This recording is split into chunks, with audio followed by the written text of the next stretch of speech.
6 years of marriage, she said loudly. I rose with her. My chair didn't scrape. I didn't sway. I felt every eye land on me, ready for the sweet husband speech, ready for the toast that would get posted online with a little heart emoji. I looked at Dylan first, just a beat, long enough for him to wonder if I knew, and for his smile to tighten like a knot being pulled. Then I looked at Claire. And 3 months of you sleeping with my brother. The words went out like a match struck in a dark room. The flame wasn't loud. It didn't need to be. The room went silent. Somewhere in the cookroom, a pan clanged, bright and accidental, like the world trying to pretend it was still normal. Before we dive deeper into this story, I have one small request. Please subscribe, drop a like, comment, and hit that hype button to boost this channel so more people can discover these incredible Reddit stories. Claire's face didn't fall right away. She held the smile for one more second like she could bully reality into behaving. Dylan's eyes went wide. My mother's hand froze halfway to her mouth. The sparklers on the cake kept hissing, awkwardly cheerful. Then I put the glass down and walked out without explaining anything. I didn't run. I didn't stomp. I didn't slam the door. I just left my napkin folded on the table and stepped into the hallway where the air smelled like bleach and pepper and other people's anniversaries. Behind me, voices started up in a rush. Confusion, questions, someone saying my name like it was a leash. I didn't turn. Silence is louder than screaming when it has witnesses. In the parking lot, the cold hit my face hard enough to make my eyes water. It helped. It made it look like the night was the one hurting me. I walked past my own car and kept going, hands in my coat pockets, phone heavy in my palm. The screen lit up with missed calls before they even had time to register. Claire, Dylan, Claire again, then my mother, then a friend. I didn't answer any of them. Across the street, a bar's neon sign flickered. A couple smoked under an awning, laughing like they'd never been lied to. I sat on a low concrete wall and stared at the black sky between the buildings. In my head, I replayed the last 6 years like a tape, not the romantic highlights. The small moments. The ones that didn't make it into pictures. Claire's first sorry after a fight, said without looking at me. Dylan's "you're lucky" jokes that always had a little bite. The way my own voice started turning into questions instead of statements. I breathed in and tasted exhaust and winter. At midnight, half the room would know the truth, and none of them would hear it from me. That was the first layer, the public detonation. The second layer was already set, quietly, where no one was looking. I slept in my truck that night. Not because I didn't have a house, because I didn't want the house. Not yet.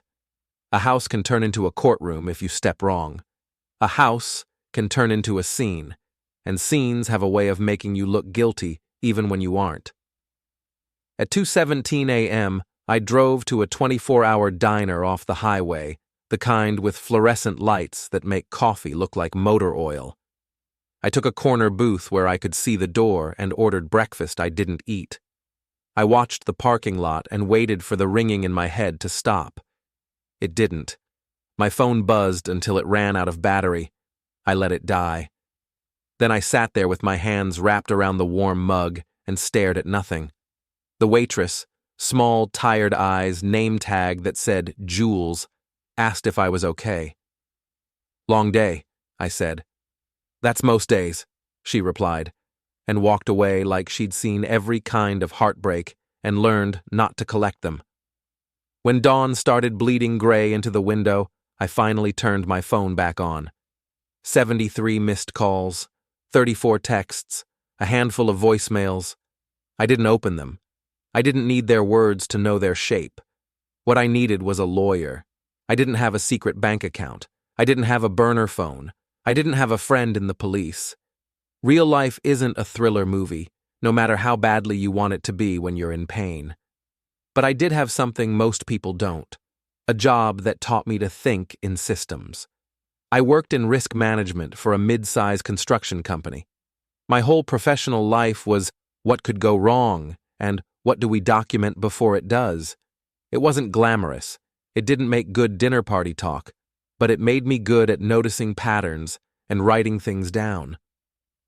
At 8:03 a.m., I sat in my truck with a notebook on my lap and wrote, in black ink, timeline.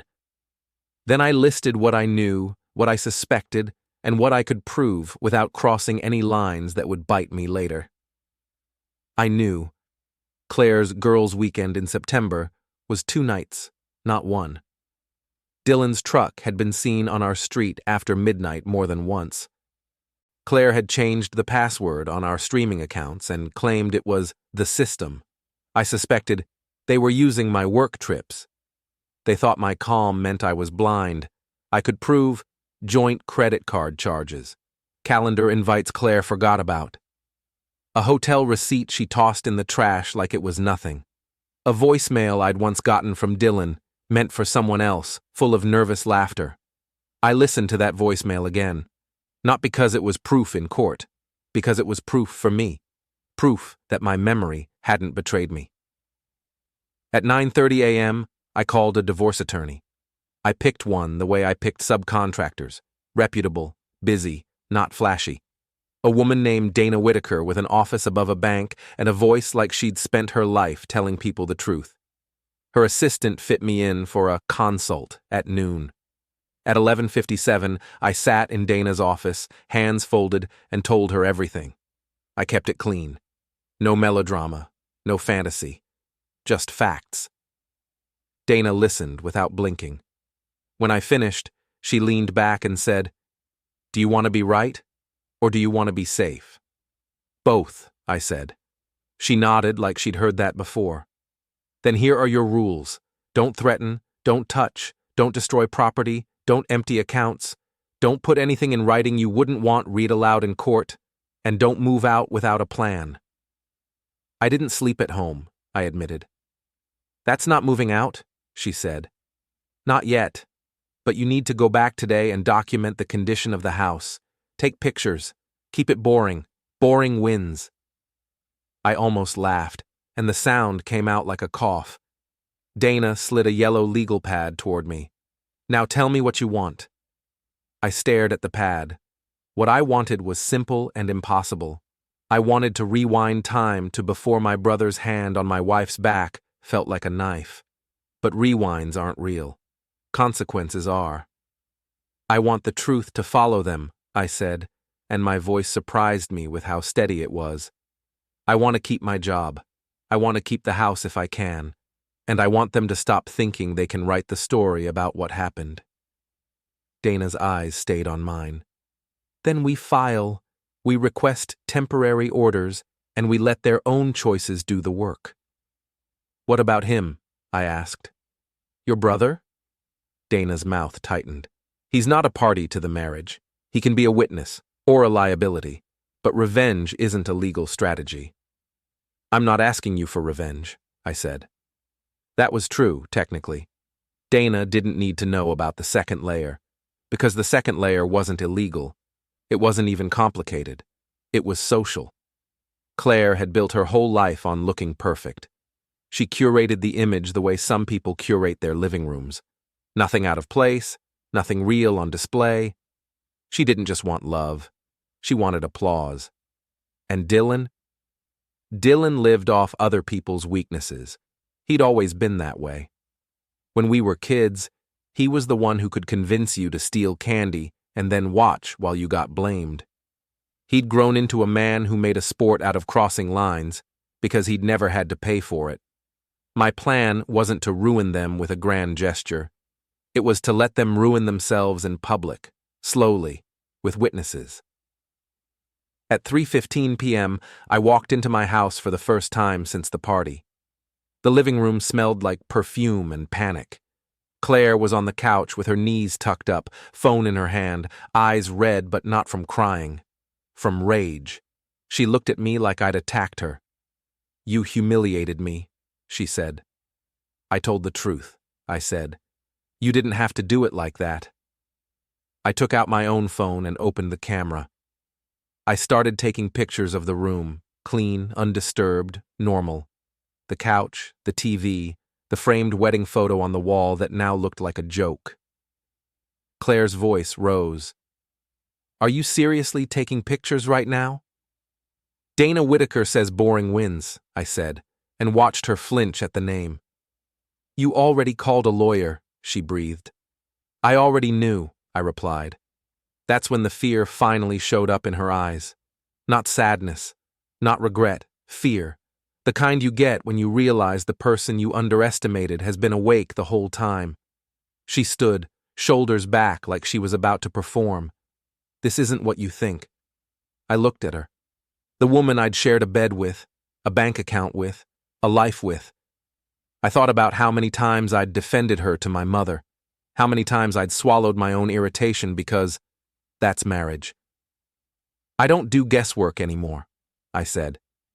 If you have a story you want to tell it to the judge. Claire's mouth opened, closed. Then she tried a different angle, softer, like syrup. Ethan, please, we can talk. We are talking, I said. You're just not controlling it. Her phone buzzed. She glanced down without thinking. I saw Dylan's name on the screen for a fraction of a second before she hid it like a child hiding candy. That tiny slip was all I needed. Tell him, I said. She swallowed. Tell him what? Tell him you can't fix this, I said. Tell him you can't call me and make me come back to the version of myself that didn't notice.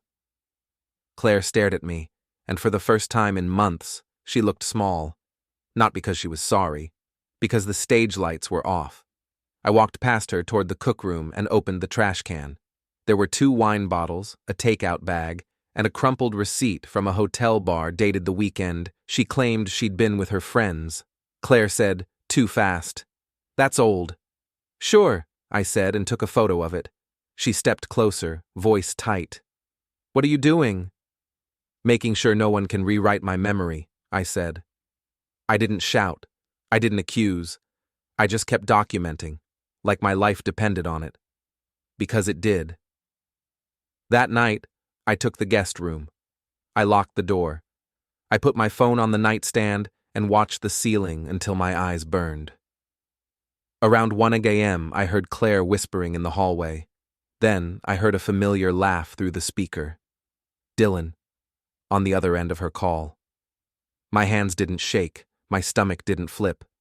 I felt something simpler. A switch. I rolled out of bed, opened my door, and stepped into the hallway. Claire froze. The phone was at her ear like a weapon. I didn't reach for it. I didn't grab her. I didn't break anything. I just leaned in close enough that she could smell the coffee on my breath and the cold in my tone. Tell him I said hi, I murmured. Claire's eyes went wide. From the phone, Dylan's voice came through, tinny and cocky. Ethan? You okay, man? That was wild. I waited. Let him hear my breathing. Meet me tomorrow, I said. No drama, just you and me. Noon. The diner off 17. Dylan hesitated. I could picture him glancing around whatever room he was in, trying to decide if he was in danger. Why? He asked. Because you've been living in my life, I said, and I'm done letting you do it without looking me in the eye. Claire whispered, Ethan, don't. I raised a finger for silence, not even looking at her. Dylan finally said, Fine. Noon. The call ended. Claire's face tightened, ready to blame me for what he'd done. I didn't give her the chance. I turned and went back to my room and locked the door again. In the dark, I opened my notebook and wrote 2 words under timeline. Noon. Witness.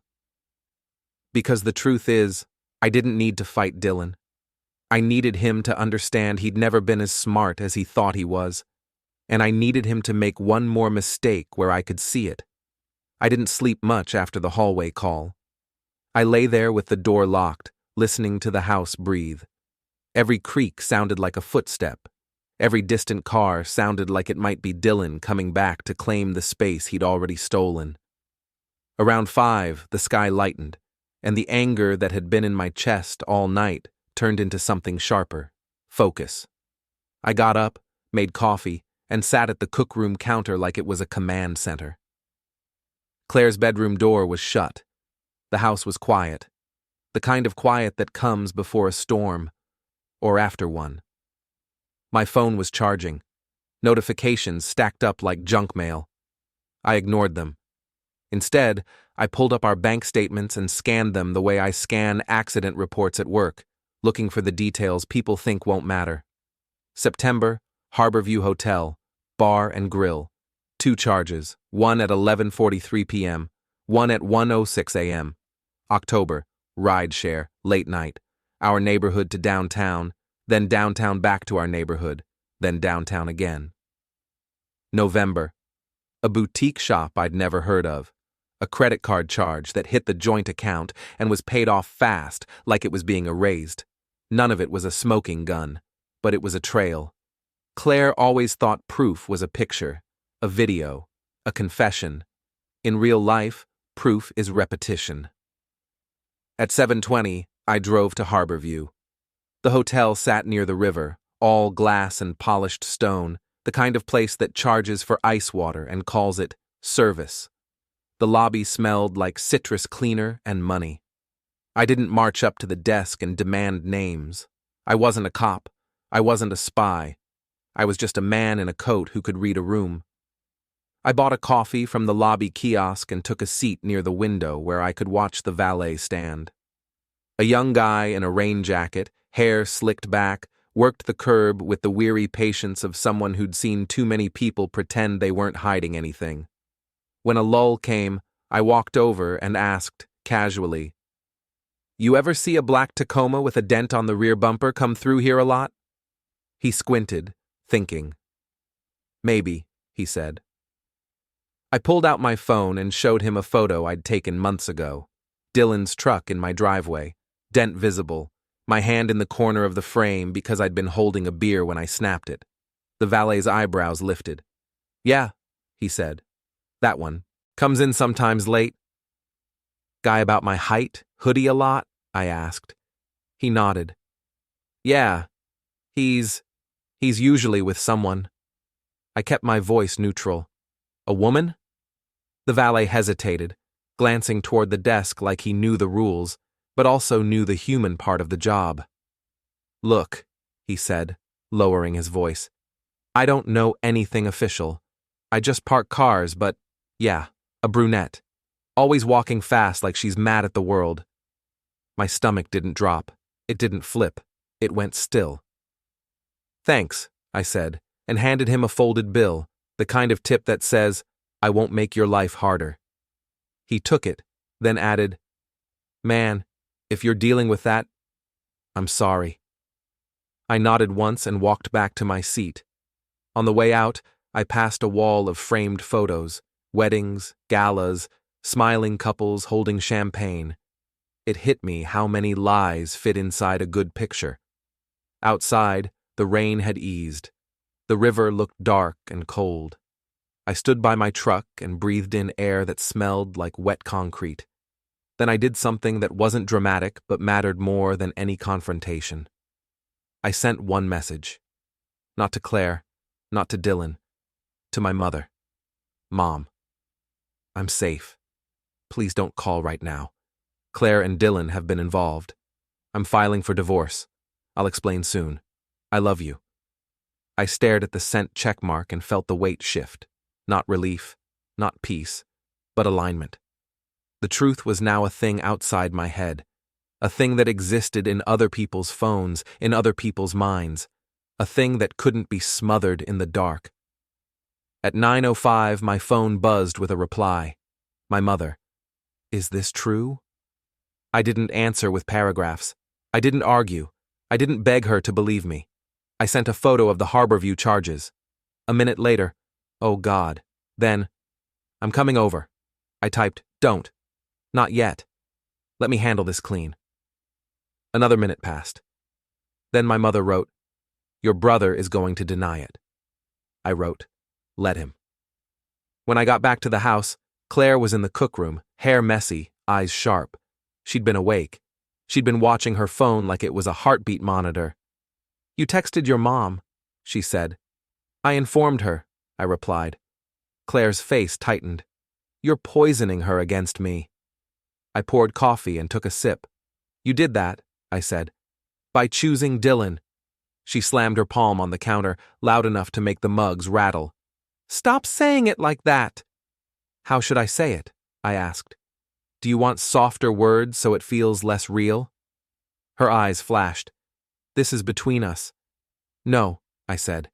You made it between us and everyone who's ever called Dylan family.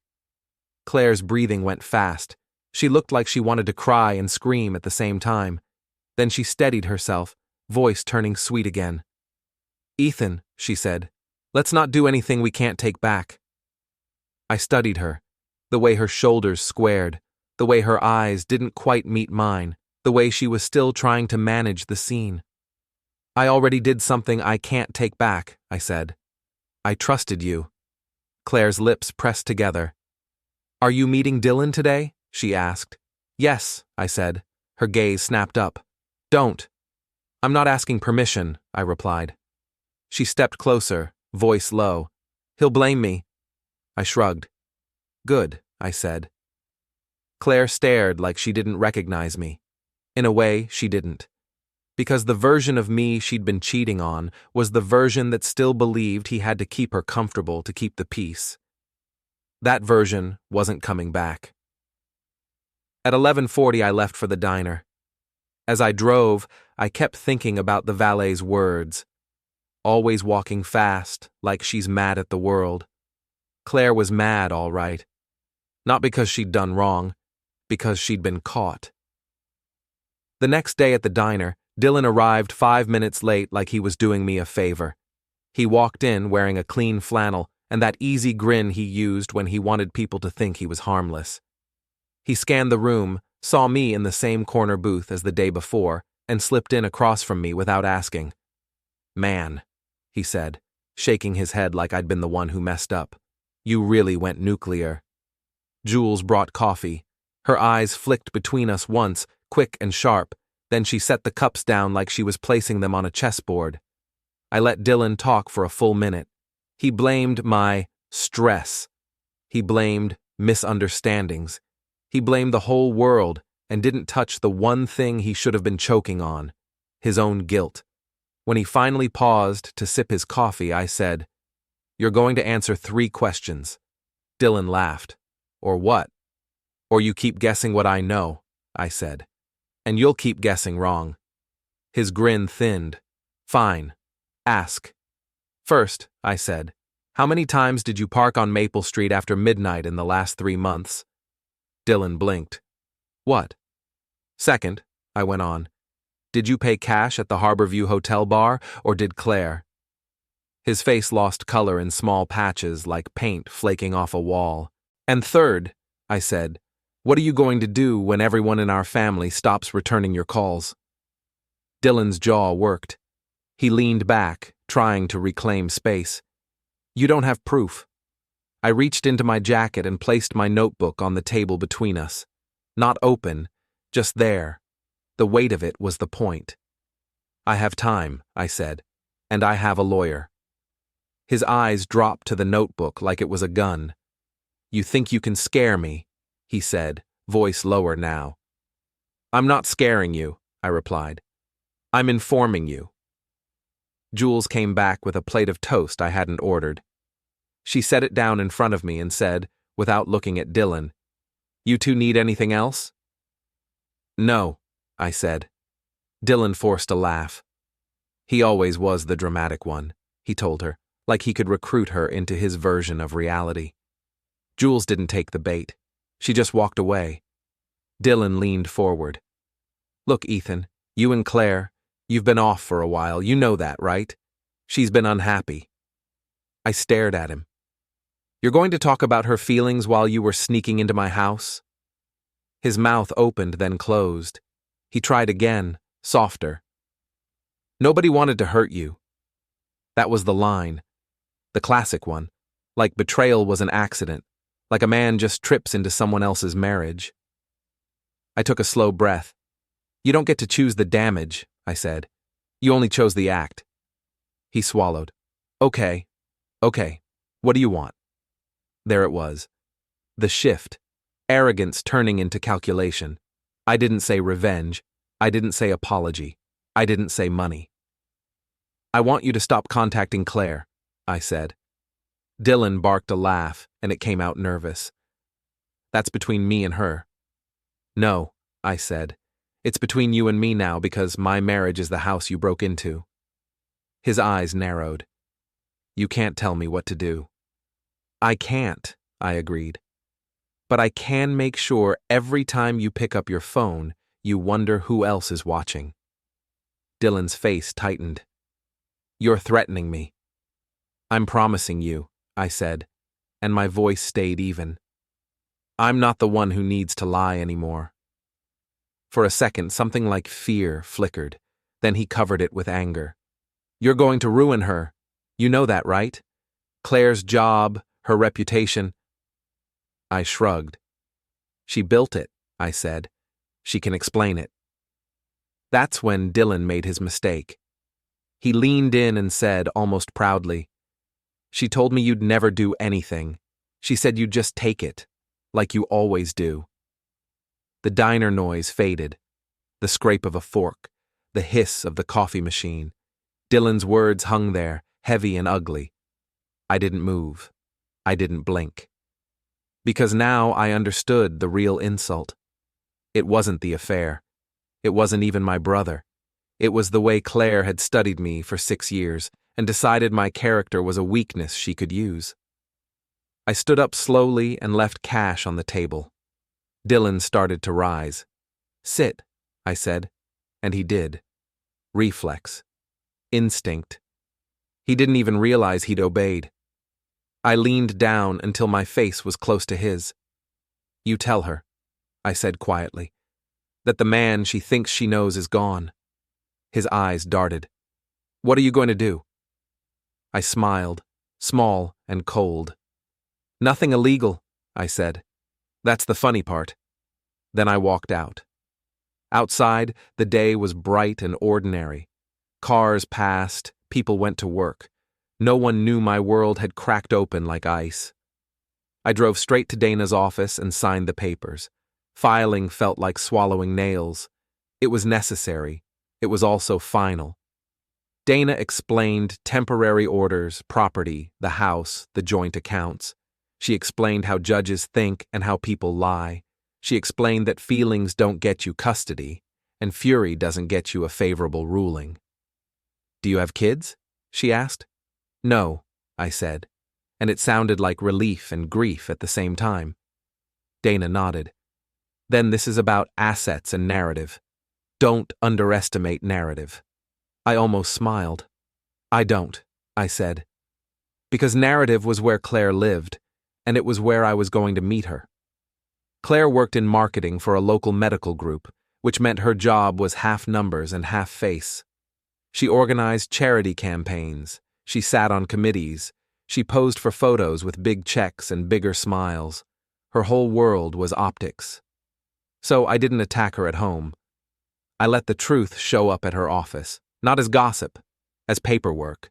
A process server delivered the petition on a Tuesday afternoon, right in the lobby, right under the wall display of our values. Claire called me 12 minutes later. How could you do this to me at work? She hissed. I didn't do anything to you at work, I said. I filed. You wanted to punish me. I wanted to protect myself, I replied. Punishment is what you're feeling when people notice. She breathed hard into the phone. Dylan told me you met him. Did he tell you what he said? I asked. Silence. Claire, I said, I'm not fighting Dylan. Dylan is just the mirror you used because you didn't want to look at yourself. Her voice cracked, and for a second, I thought I'd reached something real. Then it hardened again. You're acting crazy, she said. Crazy would be pretending this isn't happening, I replied. That night, I went to my mother's house. I didn't bring drama. I brought a manila folder. My mother opened the door with swollen eyes. Behind her, my stepfather sat in his recliner like he was bracing for impact. I don't want to hear excuses, my mother said the moment she saw me. Just tell me the truth. So I did. I showed her the timeline, the charges, the hotel receipt, a printed screenshot of the calendar invite Claire had accidentally shared to the family email when she meant to forward it to a friend. A small mistake, made by a woman who thought she was flawless. My mother's hands shook as she held the paper. Dylan wouldn't, she whispered. He did, I said. My stepfather stood, slow and stiff. Where is he? He asked, voice low. Don't, I said. Don't give him a reason to become a victim. Let him be what he is. My mother's face twisted, grief and fury fighting for space. Why did you wait? She demanded. Why didn't you tell me sooner? I swallowed. Because I needed to be sure, I said, and because I needed the truth to land where it couldn't be argued. My mother's shoulders slumped. Your brother, she whispered, like the words tasted wrong. He made his choices, I said, and then I did the only thing that could keep this from turning into a family brawl. I left. Within 2 hours, Dylan's phone started ringing. Not from me, from everyone else. That was the second layer unfolding. Not my anger, but their discomfort. People hate messy truths. They hate them even more when they have to pick a side. By Friday, Dylan showed up at my house. I saw his truck on the security camera we'd installed years ago for package theft. Plain, legal, pointed at our driveway. I watched from my phone as he walked up to the door like he still belonged there. Claire wasn't home. She'd been staying with a friend, texting me long paragraphs that alternated between apologies and accusations. I opened the door but didn't invite him in. Dylan smiled, all teeth. We need to talk like men. We talked, I said. He stepped closer. You're turning Mom against me. I'm not turning anyone, I replied. I'm just not covering for you. His eyes flashed. You think you're so righteous? No, I said. I think I'm done. Dylan leaned in, voice sharp. Claire's scared of you. I almost laughed. Claire's scared of consequences, I said. There's a difference. He raised his chin. You're making a mistake. I looked past him to the street, to the quiet houses, to the world that still looked normal. The mistake was letting you think you could take whatever you wanted. His shoulders tensed. What are you going to do, Ethan? Hit me? Call the cops? I didn't move. I kept my hands visible, relaxed. No, I said. I'm going to let you keep talking until you say something you can't take back. Dylan's nostrils flared. He took one more step. I stepped into the doorway and closed the distance, not fast, not aggressive, just enough to stop him in place. Our chests nearly touched. His breath smelled like mint gum and adrenaline. I lowered my voice. You want to feel powerful, I said. So here's power. I know your patterns. I know where you go after work. I know you still owe money to a guy named Reggie from the old job. I know you've been using your supervisor's gas card on weekends. His eyes widened before he could stop them. That was the point. Not the details. The fact that I had details. You're stalking me, he spat. I'm paying attention, I said. Like I should have been doing all along. He swallowed. You don't know anything. I nodded toward the street. Then walk away and prove me wrong, I said. Dylan stared at me, and for the first time I saw it.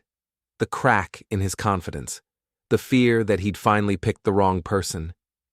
He backed down the steps, slow, like he was leaving a wild animal alone. At the bottom, he forced a laugh. This isn't over. I watched him climb into his truck. You're right, I called out. It isn't. He drove off. I closed the door and locked it. Then I opened my notebook and wrote 3 new words under timeline. Main target, her. Because Dylan was loud. Dylan was obvious. Claire was the one who'd built the lie. Claire was the one who'd been sure she could keep me in the dark. And Claire was the one who needed to learn what happens when the man in the background starts reading the script. That night, I sent one email. It was to the chair of the charity committee Claire adored. A simple message, polite, careful, with a subject line that sounded like logistics. "Hi, I'm Ethan. I'm Claire's husband. We're in the middle of a separation, and I wanted to make sure you weren't blindsided if any personal matters become public. I'm happy to keep everything private. I just want to avoid surprises." I didn't accuse. I didn't detail. I didn't attach proof. I just planted the idea that there was something to be surprised by. People fill blanks faster than you ever can. By the next morning, Claire texted me one word. "What did you do?" I stared at the screen and felt a calm settle in my chest. I hadn't done revenge. I'd done inevitability. Claire came home on Saturday morning wearing sunglasses, even though the sky was cloudy. She walked in like the house belonged to her, like I was the guest who'd overstayed. She set her purse on the counter and said, "We need to handle this like adults." "I'm handling it like an adult," I said. I was at the cookroom table with my laptop open and Dana's email on the screen. Claire took off the sunglasses. Her eyes were red, and not in the movie way. In the real way. Too much sleep lost. Too many conversations rehearsed. "You're telling people," she said. "I told one person not to be surprised," I replied. "That's telling people." "No," I said. "That's acknowledging consequences." Claire's jaw flexed. "You're trying to ruin me." "I'm trying to unhook myself from your lie," I said. Ruining is what happens when a lie runs out of room. She paced in front of the sink. "Everyone is looking at me like I did something." "You did," I said, and kept my voice even. "You did it over and over, and you did it with someone we both have to see at holidays." Claire's face twisted. "Stop saying his name." "You're the one who invited him into our life," I said. She stared at me, and then she did what she always did when she was losing. She reached for the narrative. "I was lonely," she said. "You were always working. You were distant. You didn't see me." I nodded slowly. "That might be true," I said. "But loneliness doesn't create secrecy. Character does." Claire flinched like I'd slapped her. "You think you're perfect?" "No," I said. "I think I'm awake." She opened her mouth, then closed it. Her phone buzzed. She glanced down. This time she didn't hide it. Dylan. Her thumb hovered over the screen like it was a trigger. "Answer it," I said. Claire's eyes went hard. "Why are you obsessed with him?" "I'm not," I said. "I'm obsessed with the truth." She turned away and answered, voice low. "What? No, I can't." I watched her shoulders tighten, watched her nod like she was being instructed. When she hung up, she exhaled sharply. "He says your mother won't talk to him." "That's between you and your conscience," I said. Claire's laugh snapped out, bitter. "You think you're teaching lessons." "I'm not teaching," I said. "I'm removing myself from the class." She threw her hands up. "So what? What now? You're going to tell my boss? You're going to post it online?" "I'm not posting anything," I said. "I'm filing for divorce." Claire stared at me like the word was a weapon. "I won't sign anything that makes me look guilty." "It doesn't have to make you look anything," I said. "It just has to be true." She leaned over the table, eyes blazing. "You're enjoying this." That one, she got wrong. I wasn't enjoying it. I was surviving it. "Claire," I said, "you don't get to diagnose me now. You lost that right." She stood up straight. For a second, her face softened. "I made a mistake," she said quietly. "The old version of me would have stepped toward her, would have tried to save the marriage like it was a house on fire. The new version didn't move." "A mistake is forgetting an appointment," I said. This was a decision. Claire's eyes filled. She wiped them hard, angry at her own weakness. "You're going to regret this," she whispered. "No," I said. "I'm going to remember it." Dylan's job was at a high-end auto dealership on the edge of town. He wasn't a mechanic, he was a salesman. Smooth words, shiny shoes, the kind of grin that made people feel like they were getting a deal even when they weren't. I went there on Tuesday, not to make a scene, but because I had a meeting nearby and I wanted to see him in his habitat. I parked in the visitor lot and walked in like any other customer. The showroom smelled like new leather and fake confidence. A receptionist smiled and asked if I needed help. "I'm just looking," I said. From across the floor, Dylan spotted me. His face did that thing again, the quick flash of fear before the mask drops back in place. Then he walked over, hands out like we were old pals. "Ethan," he said brightly. "What's up, man?" I looked at the name tag on his chest, Dylan H. It made him look official. It made him look like he belonged to a system with rules. "Nice place," I said. He chuckled. "You here to buy something?" "I'm here to talk," I replied. His smile tightened. "Not here." "It's public," I said. "You like public." His eyes darted to the receptionist, to a couple browsing an SUV, to a manager in a suit talking to an older man. Dylan leaned in. "You're trying to embarrass me." "I'm trying to see if you can tell the truth in daylight," I said.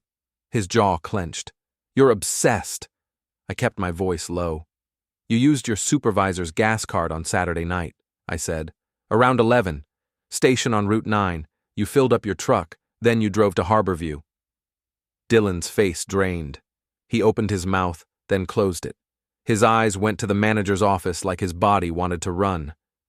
"I don't know what you're talking about," he said, too loud. A few heads turned. I nodded slowly. "Then you won't mind if I ask him," I said. "Don't!" Dylan hissed, grabbing my elbow. It wasn't hard, it wasn't violent, but it was contact. It was a line. I looked down at his hand on my arm, then back up at him. "Let go," I said. He did, fast, like he'd touched a hot stove. The manager, tall, clean haircut, the kind of man who thinks control is a personality, noticed the shift and started walking toward us. "Everything okay here?" the manager asked, eyes on Dylan. Dylan forced a laugh. "Yeah, just family stuff." The manager's gaze flicked to me. "Sir?" I smiled politely. "I'm fine," I said. "I was just asking about company policies." The manager blinked. "Policies?" "Gas cards," I said. "How you track them. Who's responsible?" Dylan's eyes went wide. "Ethan!" The manager's face changed. Not anger yet. Attention. The kind that turns into paperwork. "We can talk in my office," the manager said, and it wasn't a suggestion. Dylan looked like he might bolt. Then pride kicked in, and he straightened. "No need," he snapped. "This guy's he's mad." The manager's jaw tightened. "Dylan," he said quietly. "Office, now." Dylan looked at me, and in his eyes I saw it, the realization that he'd never been the main character in this story. He was just a loose thread. He followed the manager toward the office. I didn't gloat. I didn't watch the whole thing. I turned and walked out of the showroom like I'd come to buy a car and decided against it.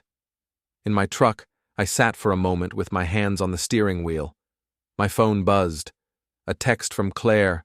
"Stop going after him." I stared at the words. Then I typed back, "I'm not. I'm going after the lie." A minute later, another text, longer, frantic. "Please. You're going to destroy our family." I didn't answer, because family isn't something you destroy with truth. It's something that collapses when it's been held up by pretending. "That night," Dana called. "I heard from Claire's attorney," she said. "She's claiming you're harassing her." I felt a slow, tired smile touch my mouth. "Of course she is." "Keep your distance," Dana warned. "Don't contact her workplace again. You've made your point." "I haven't," I said softly. Dana paused. "Ethan, don't do anything that makes you look like the unstable one." "I won't," I said. "I'm going to look like the one who was prepared." After I hung up, I sat in the dark living room and listened to the house settle. Pipes ticking, the refrigerator humming, the sound of a life still running even after the people inside it start breaking. I thought about Dylan's face in that showroom, about how fast his confidence turned to fear when the system noticed him. Then I thought about Claire, and I realized the twist that had been there all along. Dylan wasn't the prize. Dylan was the proof. Claire had chosen him because she thought it would hurt me the most. But what it really did was show me exactly who she was. I didn't need revenge. I needed closure with witnesses. By the weekend, the story had a life of its own. Not the full story. People rarely get the full story. They get a version, shaped by whoever talks first, whoever cries hardest, whoever can keep their voice steady while everyone else stares. Claire tried to talk first. She called my aunt, my cousin, 2 of our friends, and a woman from her office who hosted neighborhood brunches like they were political fundraisers. She spun it as a private situation. She said I'd misinterpreted something. She said I was unstable from work stress. All of it was clever in the way only half-truths are clever. Nothing she said was technically impossible. It just required everyone to believe I'd imagined my own marriage. But there was a problem. Claire had always been charming in groups. One-on-one, she got impatient. She couldn't stop correcting people. She couldn't stop polishing the image. And when people started asking simple questions, dates, places, why Dylan's truck had been seen near our house, she couldn't answer without getting defensive. Defensiveness looks a lot like guilt. On Saturday afternoon, I went to the grocery store for the most ordinary revenge of all, living my life. The place was crowded, carts squeaking, holiday decorations already up, even though it was barely December. I walked the aisles with a list on my phone and felt the strange sensation of being both invisible and watched. Halfway through produce, someone touched my shoulder. I turned. It was Lacey, Claire's closest friend since college. She wore yoga pants and an expression like she'd come to deliver a verdict. "Ethan," she said, voice tight. "We need to talk." "Then talk," I said, and went back to examining a bag of apples. Lacey scoffed. "You're doing this on purpose." "I'm buying fruit," I said. "You know what I mean," she snapped. "Claire is falling apart." I looked at her. "Claire is experiencing consequences," I said. Lacey's eyes narrowed. "She says you're harassing her, that you're trying to ruin her work." "I filed for divorce," I said. "That's not harassment." "You told her committee," Lacey argued. "I warned one person not to be surprised," I replied. "That's called being considerate." Lacey leaned in, voice low. "Claire made a mistake, okay? People mess up. You don't have to blow up her whole life." My mouth twitched. "It's interesting," I said, "how you call it a mistake when it happens to someone else." Lacey's face flushed. "Don't be like that." "Like what?" I asked. "Like someone who wants the truth to matter?" She opened her mouth to fire back, and that's when we noticed the woman standing 2 feet away, pretending to pick avocados while listening with her whole soul. A witness. Lacey noticed too.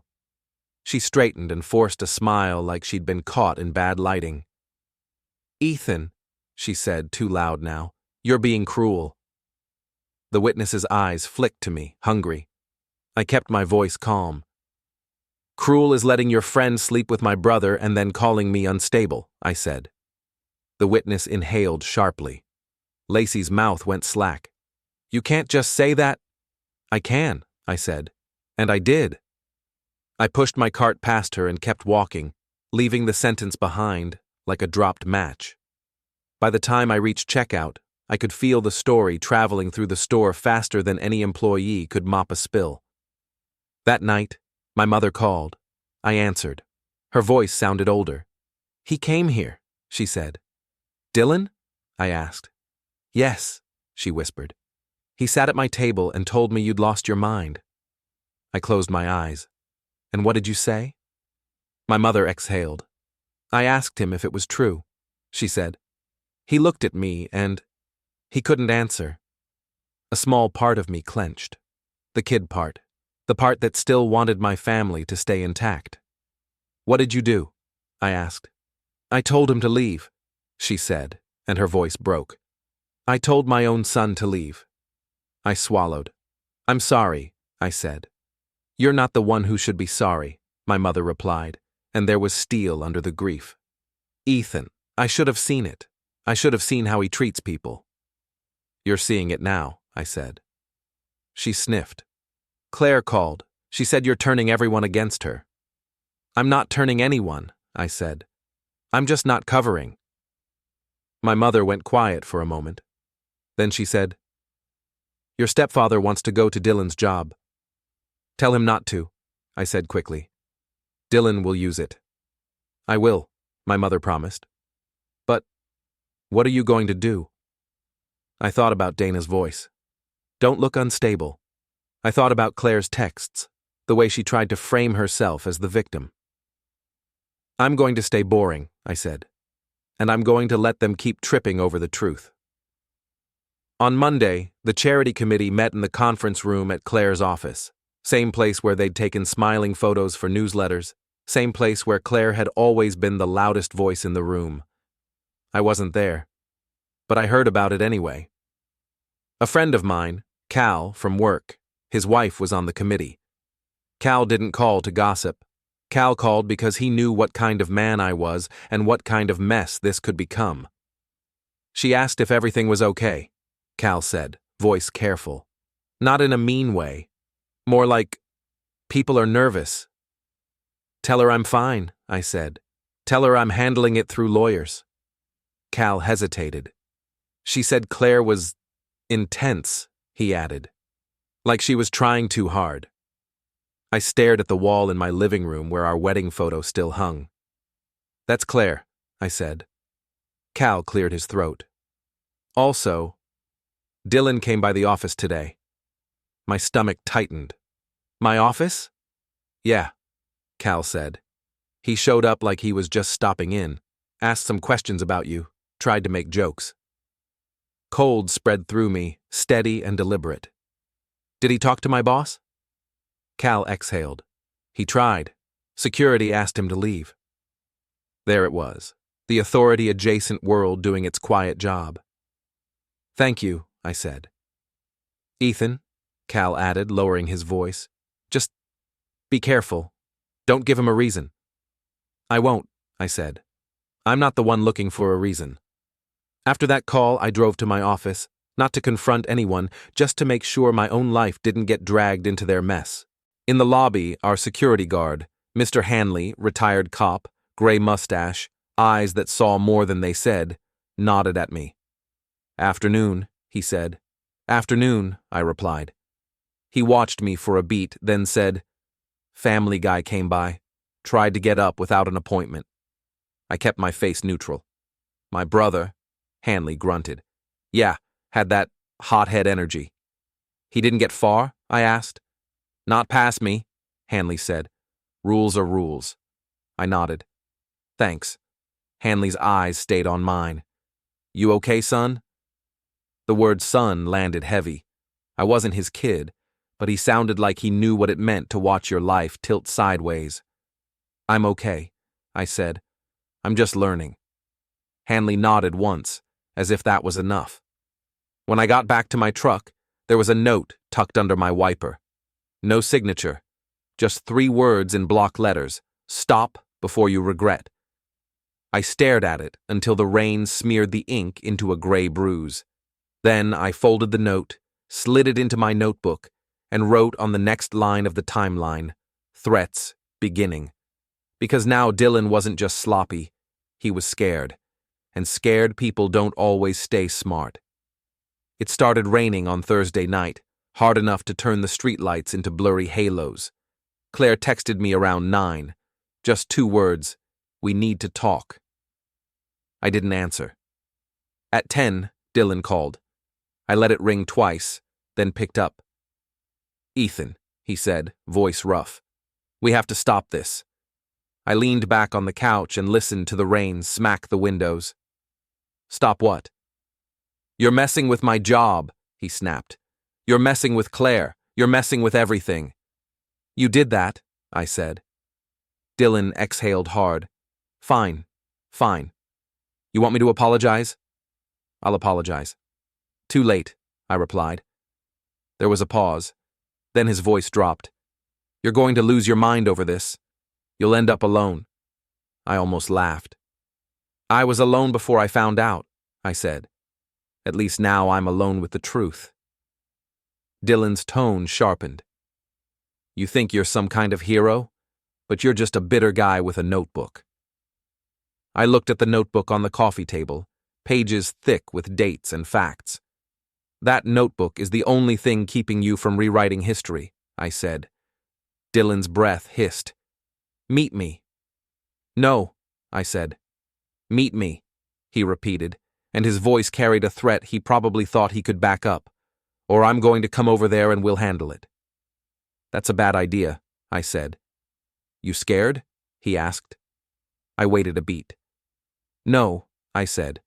I'm cautious. Then meet me somewhere, he insisted. Just you and me. No lawyers. I thought about Dana's rules. Don't threaten. Don't touch. Don't create a scene. Don't give them anything. Then I thought about my own rules. Witnesses. Fine, I said. Parking structure on Elm Street. Level 3, 11. Dylan exhaled like he'd won. Good, he said. And Ethan, don't bring your little file. I smiled. I won't, I said. I hung up and stood. I didn't grab a weapon. I didn't grab anything illegal. I grabbed my phone, my keys, and a sealed envelope Dana had prepared earlier that day. Documents for temporary orders, a clean list of boundaries, and a letter that would make Claire's attorney choke on his coffee. Boring paperwork, the kind that ends stories. At 10:45, I drove through the rain to the parking structure. The concrete levels echoed with dripping water and distant traffic. The air smelled like wet dust and old oil. My headlights swept across empty spaces, making long shadows that looked like people until they didn't. I parked under a flickering light on level 3 and shut off the engine. My heart beat slow and steady. At 11:01, Dylan's truck rolled in and stopped 2 spaces away. He got out fast, shoulders tight, jaw set. He wore a hoodie and work boots like he was auditioning for a tougher version of himself. About time, he said, walking toward me. I got out and closed my door calmly. The rain drummed on the concrete above us, a steady roar. No one else was on the level. No one I could see, anyway. Dylan stopped 3 feet away, eyes scanning my hands. Where's the notebook? He sneered. Home, I said. He smirked, relieved. Good, because you're going to listen. I'm listening, I said. Dylan stepped closer, voice rising. You don't get to do this. You don't get to ruin Claire's life because your pride got bruised. My voice stayed low. My pride didn't get bruised, I said. My trust got stolen. He scoffed. She chose me because you're weak. There it was again, the insult, the story he wanted to believe. I nodded slowly. She chose you because you're convenient, I said. Don't confuse that with special. Dylan's face twisted. Say that again. I said you were convenient, I repeated, calm. She needed someone she could control, someone who would keep his mouth shut, someone who would risk his job for a late-night drive to a hotel bar. Dylan lunged forward, grabbing my jacket collar. It wasn't a punch. It wasn't a beating. It was a move meant to make him feel like the strong one. I didn't hit him. I just stepped in, closed the space, and pinned his hand against my chest with my own forearm, locking his wrist in place. Years of moving lumber on job sites taught my body what to do when someone tries to manhandle you. Dylan's eyes widened, surprised by resistance. I leaned in until my mouth was close to his ear. You wanted power, I whispered over the rain. Here it is. You can't make me react the way you planned. His breathing turned ragged. Let go, he snarled. I will, I said. When you calm down. Behind us, tires squealed on the lower level. A car passed, the sound echoing up like distant thunder. Dylan pulled back, and I released him immediately, hands open, showing I wasn't there to fight. He rubbed his wrist, staring at me like he'd just discovered a new animal. "You think you're tough now," he muttered. "I think I'm done being polite," I replied. Dylan took a step back and then a step forward again, indecisive. "What do you want, Ethan?" I reached into my coat and held up the sealed envelope. Dylan's eyes narrowed. "What is that?" "An ending," I said. He laughed, harsh. "You can't end this." "I already did," I said, and slipped the envelope into his hoodie pocket. He froze. "What the—" "Those are court filings," I said. "Temporary orders. A request that you stay away from my house and from Claire during the separation. Not because I'm scared of you, because you're a complication." Dylan's face tightened. Claire would never agree to that. "She doesn't have to agree," I said. "A judge just has to read your name in the timeline." His eyes flicked away. "You don't have—" "I have plenty," I interrupted. "And I have patience." Dylan's voice rose. "You're trying to isolate her." I shook my head. "You did," I said. "You just didn't notice." He opened his mouth, and then his phone buzzed. He pulled it out, glancing down. Claire. He looked up at me, panic flickering again. I nodded toward the phone. "Answer it," I said. Dylan swallowed and answered. "Yeah?" Claire's voice came through loud enough for me to hear, frantic and sharp. "Where are you? Ethan won't answer me. Where are you?" Dylan hesitated, eyes on mine. I didn't speak. I just watched. Claire's voice tightened. "Dylan, tell me right now." Dylan's bravado cracked. I'm with him," he admitted. Silence. Then Claire's voice, small. "Why?" That one word held everything, not regret, not sorrow, the fear of losing control. I stepped forward just close enough to be heard. "Because you ran out of places to hide," I said. Claire's breath hitched on the line. "Ethan, please." "No," I said. "You don't get please anymore, you get paperwork." Dylan stared at me like I'd grown teeth. Claire said, voice shaking, "I can come there, I can fix this." "You can come," I said, "but you can't fix it." I heard a car door slam somewhere below, then another, footsteps echoing up the ramps. Claire was coming. Dylan's face went pale. "You told her to come?" "I didn't," I said. "You did, with your fear." The footsteps grew louder. Then Claire appeared at the top of the ramp, hair damp, coat unbuttoned, eyes wild. She stopped when she saw us. The light above us flickered again, stuttering like it couldn't decide what kind of scene this was supposed to be. I noticed a camera bubble in the corner of the ceiling, half fogged from humidity, watching the level like a machine. Cameras don't care who cries the loudest. They only care what happened. Claire's eyes kept bouncing between Dylan and me like she was looking for the old script. The one where I softened first. The one where I spoke too much, explained too much, apologized for making her comfortable. Dana's rules ran through my head like traffic signs. Don't threaten, don't touch, don't give them a reason. So I stood there and let the silence do the work. Rain hammered the concrete above, a steady drumline. Water ran down the ramp in thin streams, cutting little rivers through dust and oil. Dylan's chest rose and fell fast, not from pain, but from the slow leak of his confidence. Claire took a step toward me. Her hands were open, empty, pleading without words. "I can't believe you did this," she whispered, and her voice sounded more shocked than sorry. "I didn't do anything to you," I said. "I stopped doing things for you." Dylan tried to laugh, but it came out thin. "You're acting like you're above this," he said. "I'm not above it," I replied. "I'm just outside it." Claire's face tightened. "Outside it?" she repeated, like my refusal to break was a new offense. I watched her and saw the whole marriage in a snapshot. She needed me to react so she could manage the fallout. If I yelled, she could call me unstable. If I begged, she could call herself merciful. If I forgave, she could call it complicated and move on. But if I stayed calm, if I stayed factual, then the only thing left for her to hold was what she'd done. Her gaze flicked to Dylan, and for a blink, I saw it. Not love, not loyalty, just a quick inventory of blame. The rain got louder, and the air tasted metallic. It felt like the anniversary room all over again, only now the witnesses weren't friends and family. They were concrete, cameras, and the quiet rules that would follow us into court. For a second, the three of us just stood there, the rain drumming above, the concrete around us holding the sound like a throat holding a scream.